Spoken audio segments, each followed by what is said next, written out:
Olá, meus amigos internautas, este é o canal Roberto Goldkorn.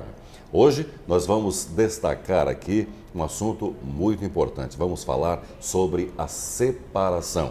Aqui comigo, o Roberto Goldkorn, que está há mais de 34 anos ajudando as pessoas a encontrar felicidade. Verdade. Tudo bem, Roberto? Tudo bem, Samuel. Muito obrigado pela sua disponibilidade. Roberto, separação. Gostaria de saber quais são os principais motivos da separação. São problemas que os próprios casais enfrentam dentro de casa ou são por questões externas como amigos, famílias e coisas que o valham? Bom, Samuel, a separação, ela é uma coisa que todos nós vivemos, todos.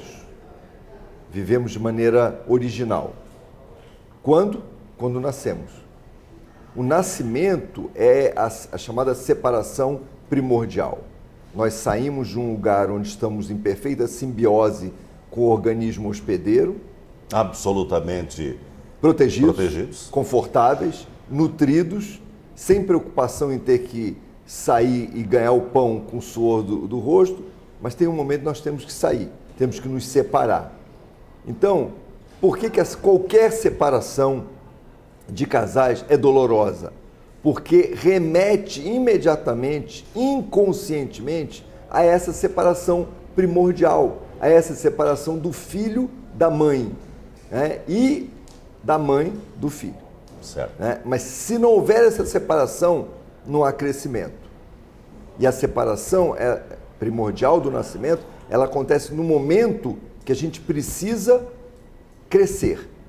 Acaba uma fase, começa outra.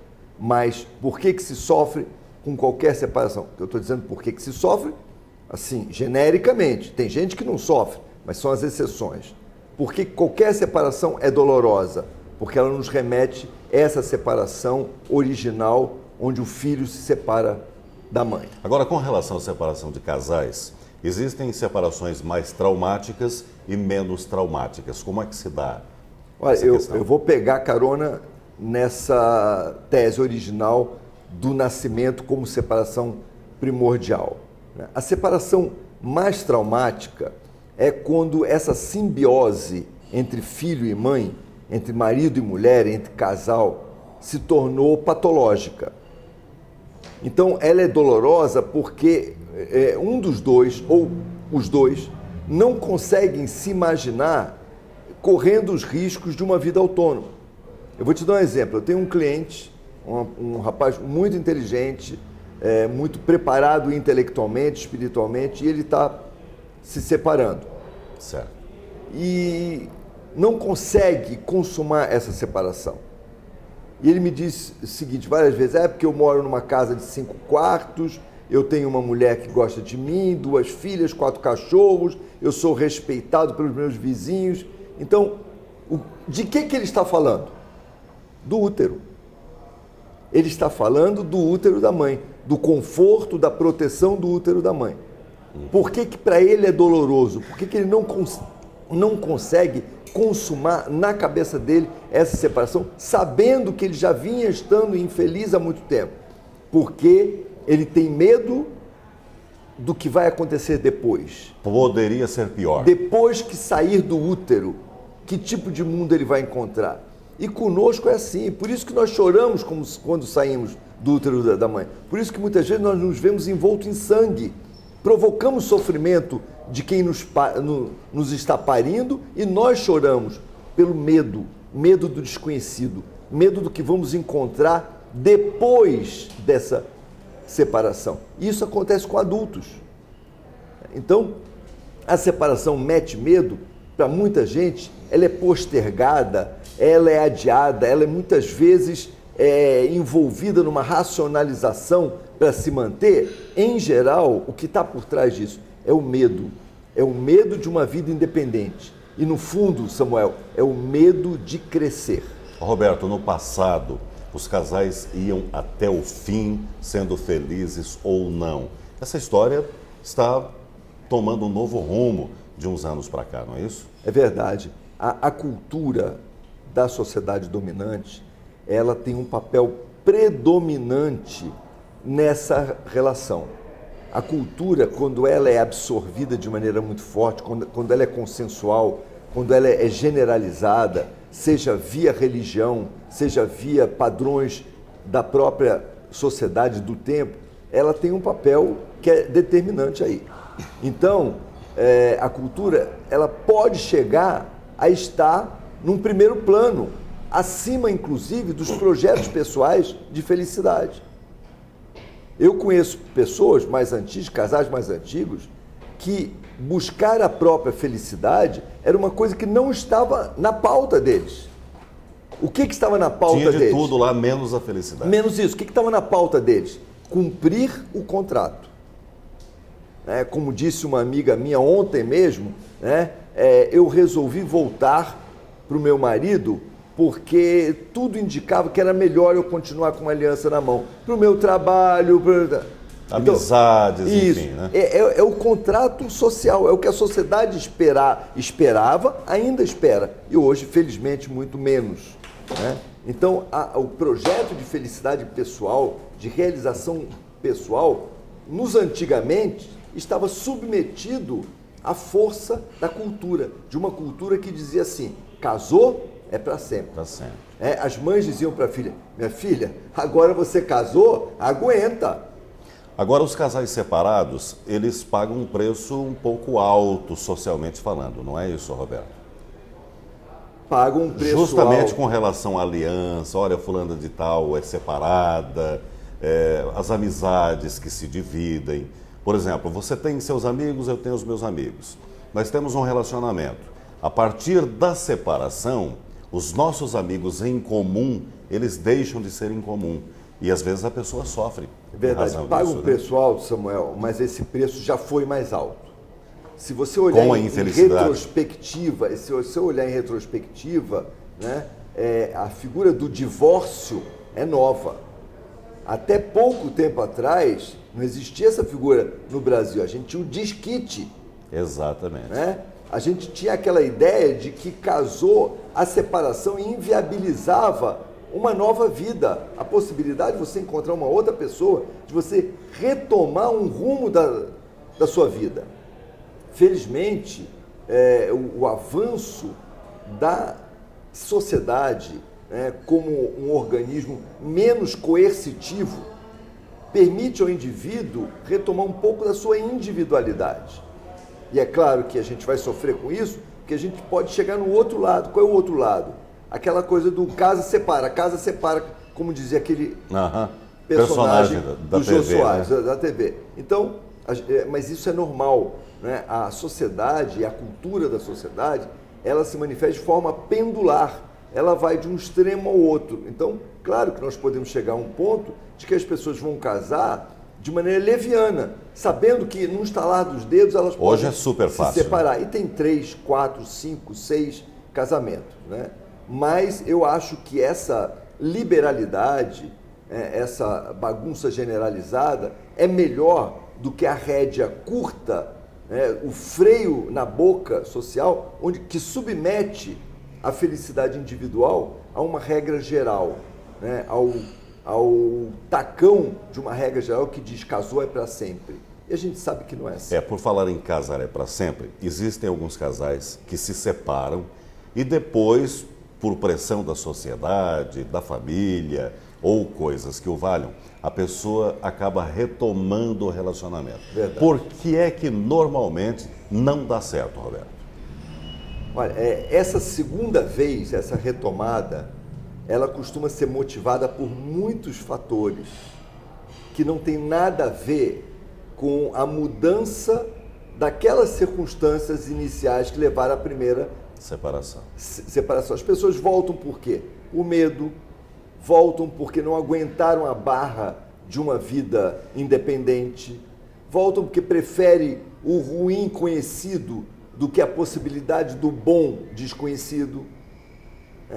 Então, mas em geral não dá certo porque elas não resolvem aquilo que causou originalmente a separação.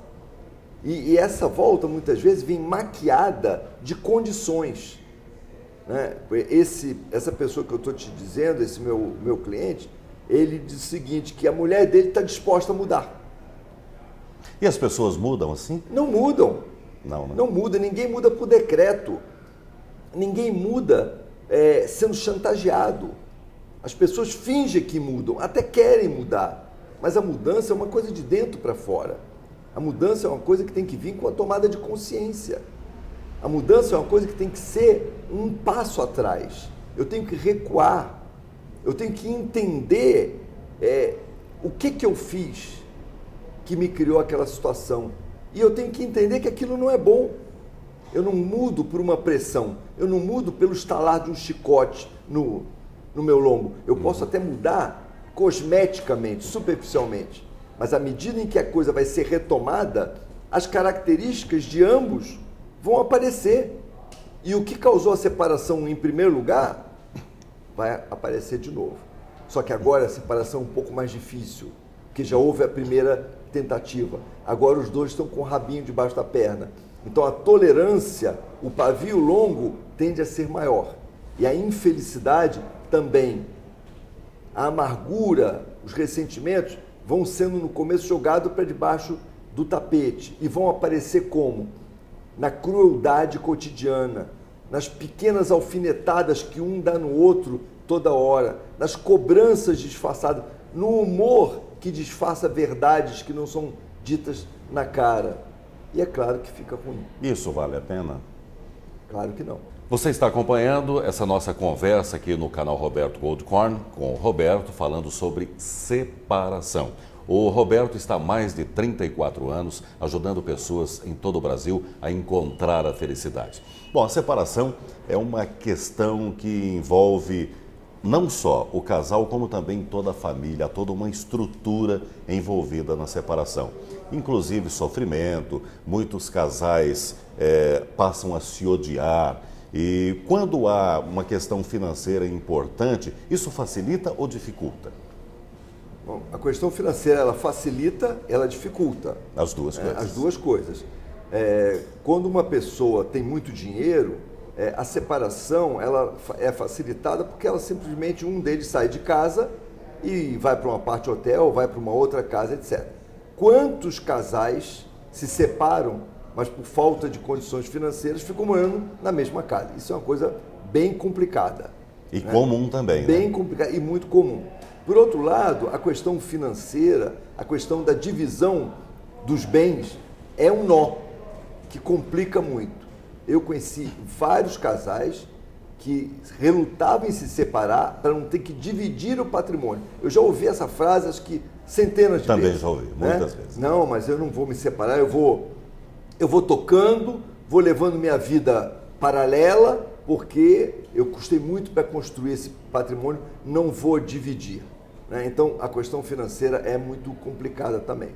Mas uma coisa eu sempre digo para as pessoas que estão nessa situação, nesse impasse, nessa crise, é o seguinte: o tempo, ele resolve quase tudo. Então, muitas pessoas que viveram grandes crises de separação há 10 anos, há 15 anos atrás, elas hoje estão felizes. Elas conseguiram refazer suas vidas. Mas na hora que isso acontecia, parecia a elas que era o abismo se abrindo sob seus pés. Então o tempo coloca essas coisas em perspectiva. Então eu sempre digo o seguinte: não fique preso nessa areia movediça do presente. Pense que isso que está acontecendo pode ser uma chance de você colocar o seu relacionamento em perspectiva, de você retomar um rumo da sua vida, encontrar uma outra pessoa, ou até mesmo reencontrar essa pessoa mais tarde, quando você tiver arrumado a sua casa, quando você tivesse melhorado, resolvido essas questões que talvez tenham contribuído para isso. Não pense, não fique atolado nesse presente como se ele fosse durar indefinidamente. Projete-se um pouquinho daqui a alguns anos e veja que isso também vai passar. Então, o relacionamento com o ex ou com a ex, é melhor que se mantenha um bom relacionamento ou vira a cara? O que é que as pessoas mais têm feito? Samuel, é sempre melhor que a gente mantenha um bom relacionamento com qualquer um. Independente de filhos ou não. Independente de filhos ou não. O problema é que muitas vezes a gente se casa com inimigos, que a gente ainda não sabe que são inimigos, né? O homem não sabe que aquela mulher veio com uma faca escondida, e a mulher não sabe que o homem veio com uma garrucha escondida. Muitas vezes... Ou o lobo em forma de cordeiro. Lobo, né? Em forma de cordeiro. Muitas vezes, esses relacionamentos são o que eu chamo de relacionamentos kármicos. Ou seja, ele já vem com uma história, com um passivo trazido de carnavais passados. E isso vai se desdobrar à medida em que o relacionamento se perpetua. Ou seja, esses programas que estão ocultos no inconsciente de cada um e que ao juntar esse cada um num todo chamado casal, ele pode se potencializar. Então, às vezes, quando há essa situação, quando há essa herança do passado, o viver bem com a pessoa depois de separado é muito difícil. Bom, só para a gente concluir esse nosso quadro aqui falando sobre a separação, o seu conselho é para que as pessoas, a partir do momento em que descobrem que não tem mais jeito, se separem, ou você aconselha esses casais a tentarem continuar juntos, através do diálogo? Samuel, eu sempre aconselho a tentar. Não tentar fazer a mesma coisa, ou seja, ficar batendo com a cabeça na parede, para quando parar de bater dizer assim, ai, quando eu paro é tão bom, né? Não é isso. É tentar a partir de uma consciência do que está errado. Porque, como a gente já acabou de falar, as facilidades para a separação hoje, elas são infinitamente maiores do que eram 50 anos. Seus pais teriam, naquela época, se quisesse se separar, montanhas problemas enormes, né? Problemas diante enormes. de si. Então, o que eu digo é o seguinte, antes de se separar, pense em por que você vai juntar. Uma das coisas que levam à separação, e que não precisa ser profeta nem vidente para ver isso, é pessoas que sabem que existem problemas, mas que dizem assim, que é uma coisa cultural também. Não, depois que a gente casar, isso se ajeita. Isso é uma ilusão. Depois que casar, tudo fica mais agudo, porque a convivência, dormir e acordar ao lado do outro, torna o probleminha, a mentirinha, o desviozinho, tornam um problemão, a mentirona e o desviozão. Então não se iludam achando que um problema vai ser resolvido com o casamento, que um desvio de caráter vai ser resolvido com o casamento, vai ser piorado. O casamento não melhora as coisas, o casamento melhora o que é bom, mas piora o que é ruim. Olha, você que está acompanhando a gente, lembre-se que qualquer pergunta que for feita, qualquer comentário, todos serão respondidos pelo Roberto Goldkorn, mesmo que você não tenha tempo, não é, Roberto? Mesmo que eu não tenha tempo, eu me comprometo aqui, nesse nosso canal, a qualquer dúvida, questionamentos, críticas, comentários, elogios é bom também. Eu vou responder a todos, tá bom? Por favor, é uma maneira da gente manter o nosso vínculo e não se separar. Escrevam aí e darei atenção a todos. Obrigado. Obrigado a vocês.